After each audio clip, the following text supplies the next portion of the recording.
You must have heard in the news that the Egyptian president is going to be the chief guest of India on Republic Day, that is on 26 January 2023. In fact, the Egyptian troops would also be part of the 74th Republic Day parade. They will be walking along the Indian contingents on Kartavya Path. Now the main question is, why did the Indian government choose Egypt? To answer this question, we need to first understand who the Egyptian president is.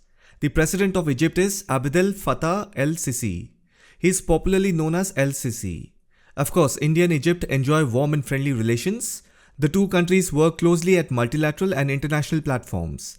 Bilateral trade between India and Egypt has achieved a record high of $7.26 billion in 2021 and 22.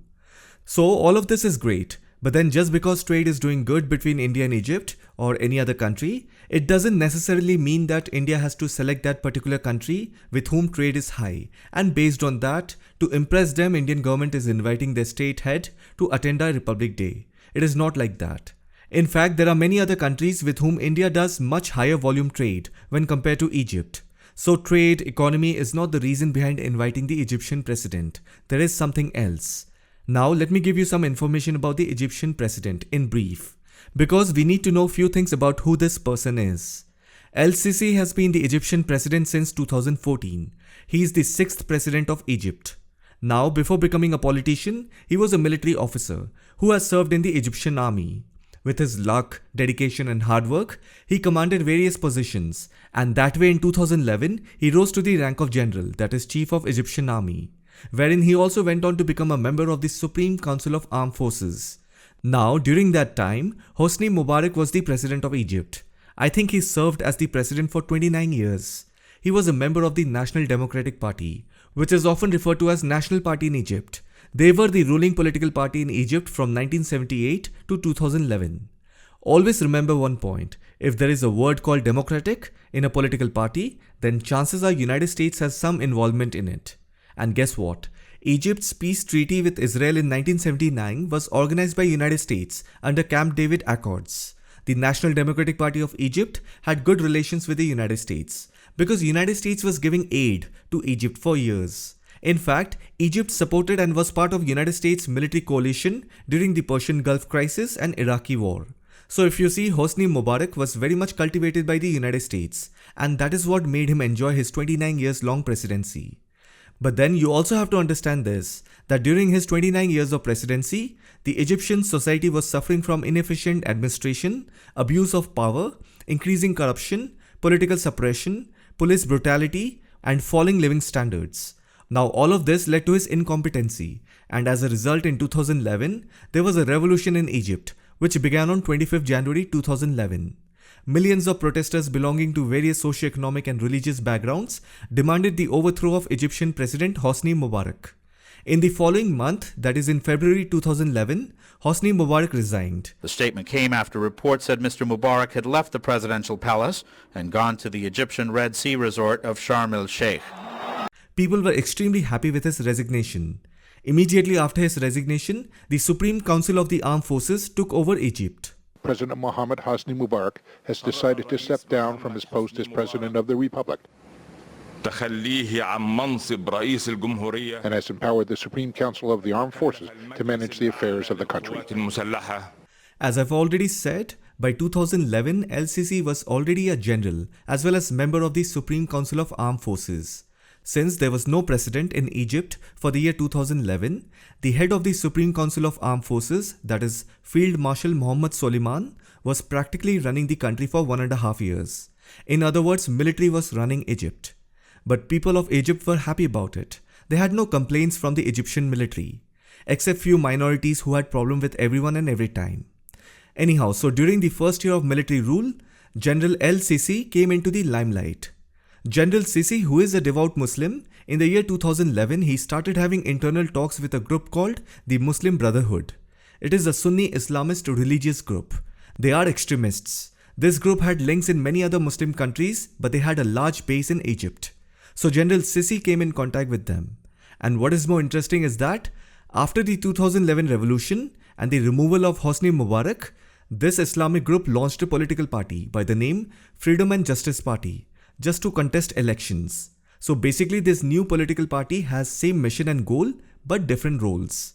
Then in June 2012, Mohamed Morsi, a senior figure in the Muslim Brotherhood group, became Egypt's first democratically elected president. And 2 months later, he appointed General Sisi as the Commander-in-Chief of the Military and Defense Minister of Egypt. Now, in the same year, that is in 2012, nationwide protests erupted against the new president, Mohamed Morsi, and his group, the Muslim Brotherhood-led government. Because people had anger and fear that this extremist religious group would preach and impose Islamic Sharia law in all aspects of public life. This protest went on till the end of June 2013. On 3rd July 2013, General Sisi appeared on television to announce that the president had been removed from office. The constitution was suspended and an interim government was installed. He said Mohamed Morsi had failed to fulfill the hope for a national consensus. 48 ساعة كفرصة أخيرة. But early Wednesday evening, tanks and troops moved toward the presidential palace, and soon after, the military officially removed Morsi from power. They suspended the constitution and installed an interim government. Basically, El-Sisi was involved in the military coup that removed President Morsi from office on 3rd July 2013 in response to the June 2013 Egyptian protests.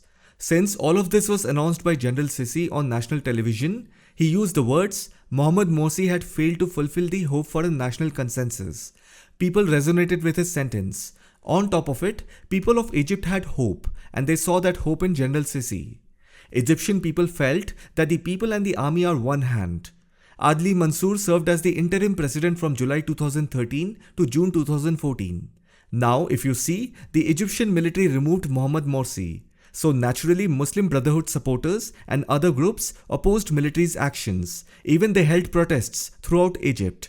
But Egyptian security forces confronted them with deadly force.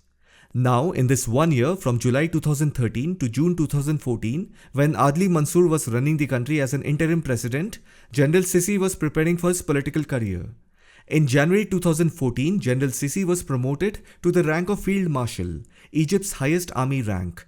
And since he enjoyed strong support from the military, hence you can say that he received the Egyptian military's blessings and support for contesting in presidential election. 2 months later, that is in March 2014, he announced his retirement from the military and launched his election campaign under the slogan Long Live Egypt.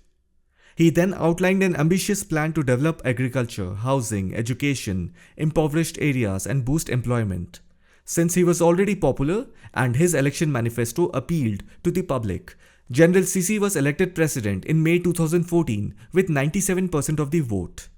And if you look at the Egyptian president's term, it is for 6 years. That means in 2020, President Sisi had to face another election. Again, he won with a landslide victory with nearly 75% of the total vote. And I will also tell you why he won. If you look at the final seat distribution after the 2020 election, there is a party called Nation's Future Party. It got 360 seats. And President Sisi is an independent candidate. So this party strongly backs President Sisi.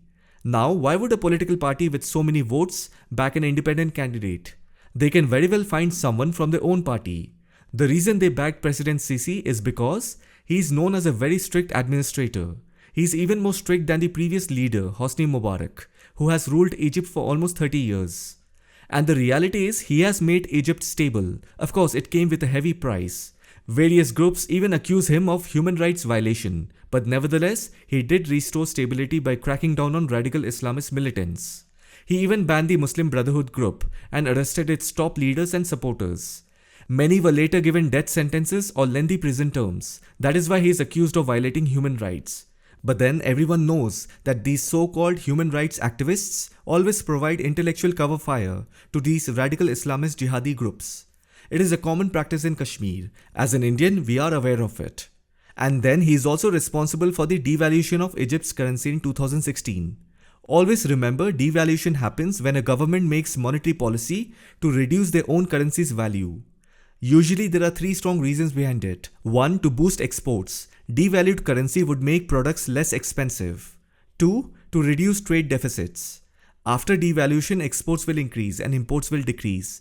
But then in a long run, it can cripple the economy. However, if you do it thoughtfully, then devaluing the home currency can help you correct the balance of payments and reduce trade deficits. And number 3, it reduces sovereign debt burden. After devaluation, a weaker currency makes government debt payments effectively less expensive over time. Again, even this tactic should be used with caution. So anyhow, President Sisi devalued the Egyptian currency in 2016. He also launched a number of mega projects to revive the economy, including $8.2 billion expansion of Suez Canal. So overall, if you see, President Sisi and his government has taken actions that were necessary to attract investment in Egypt and help restore the economy. And at the same time, he is also known to be an administrator with an iron grip. And that is because of his military background, which, if you see, is actually a rare leadership quality which you will not get to see in any Muslim country in the world. In 2017, President Sisi became the first Egyptian leader to visit the White House since the 2011 revolution, and then he visited again in 2019. He also met the US President Donald Trump, and do you know what President Trump told him? "You are my favorite dictator." Now, you may have your own opinion about Donald Trump, but the fact of the matter is President Sisi has been successful in maintaining order in Egypt. He is not a king or a monarch, and definitely not a dictator. He has been democratically elected, plus he is an army man and a field marshal who knows exactly how to run his country with discipline, rule of law and order. And he also seems to know few things about economy. And as I said, at a time when radical Islamic jihadis are on the rise, creating chaos and madness all across the world, it is very rare to see such leadership quality, and that too in a Muslim country. Now, this is precisely the reason why the government of India chose the Egyptian president to be the chief guest on Republic Day, and also invited the Egyptian army contingent to march on Republic Day. It is going to send a message to all the nearby countries, especially towards the western side of Bharat. Now, these are the type of languages and signaling in today's diplomatic world. I hope you found this video informative, and I also hope that you have learned one or two things about the Egyptian politics. Thank you for watching.